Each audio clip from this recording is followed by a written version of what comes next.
What's up everybody? Billy from Typical Reviews here, and today we're going to be giving you a brief overview of all of the brand new media devices for 2015, including the Google Chromecast, Amazon Fire TV, Nvidia Shield, Apple TV, and more. So having a cable subscription in 2015 is a bit silly because now we have streaming services like Netflix and Hulu, Amazon Prime, and even YouTube to an extent too. And you can stream all of these services onto any device like a computer or a tablet, and with these devices over here like the Nvidia Shield and the Google Chromecast, you can actually make any TV a smart TV. So we're going to be going over some of these new media streaming devices that are already released and have yet to be released. So over here we have actually the old Google Chromecast, and right here we have the Nvidia Shield. So both of these are able to actually make your TV into a smart TV.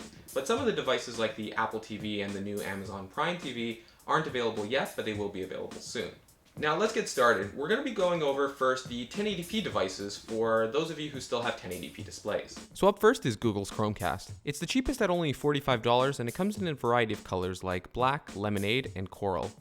Now it's the most basic one of them all since it actually uses your smartphone or your tablet as the remote. So this one doesn't include any kind of remote. Your phone or your tablet, those existing devices will be your remote. So you kind of just select it, and if it's available for Chromecast support, there's usually a button that you can select and it will cast it to your TV. Next for the 1080p streaming devices is the new Apple TV. So this one's rumored to actually be coming out in November, and the price starts at $149 for the 32GB version and $199 for the 64GB version.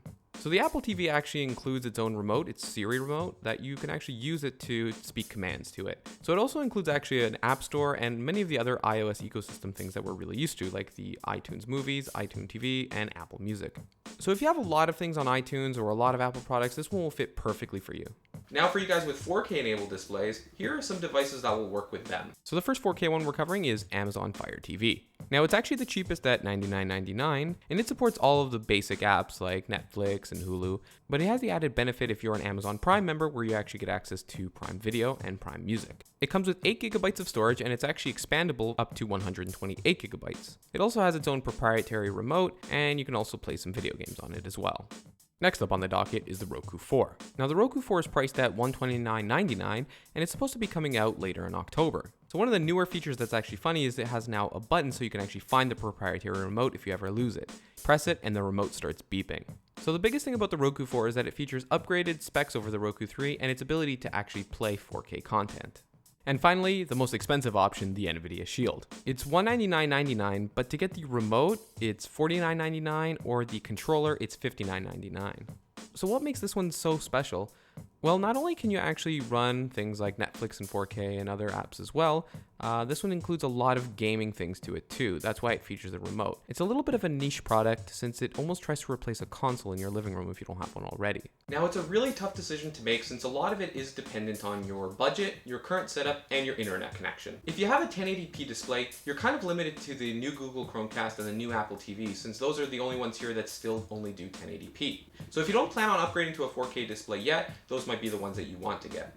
But if you have a 4K enabled display or plan on getting one shortly, and you also have a very good internet connection, the Nvidia Shield, the Roku 4, and the Apple Fire TV are all available for you. Now, many of these devices have yet to be released, so I haven't had a chance to actually review them in depth, but the one that seems most interesting to me has got to be the Roku 4. I've used the Roku 3 in the past and I've really enjoyed it, so that seems like the one I'm going to be looking out for the most. But to get a detailed breakdown and review of all of these in the near future, make sure you subscribe to youtube.com/typicalreviews. And if you enjoyed this video and would like to see more like this, make sure to press that like button. Now I said I am looking most forward to the Roku 4, but I'd like to know what you guys think. Which one of these media devices do you think you'll be picking up by the end of this year? Let me know in the comment section below. Once again guys, thank you very much for watching this video. I hope you have an awesome day, and peace out.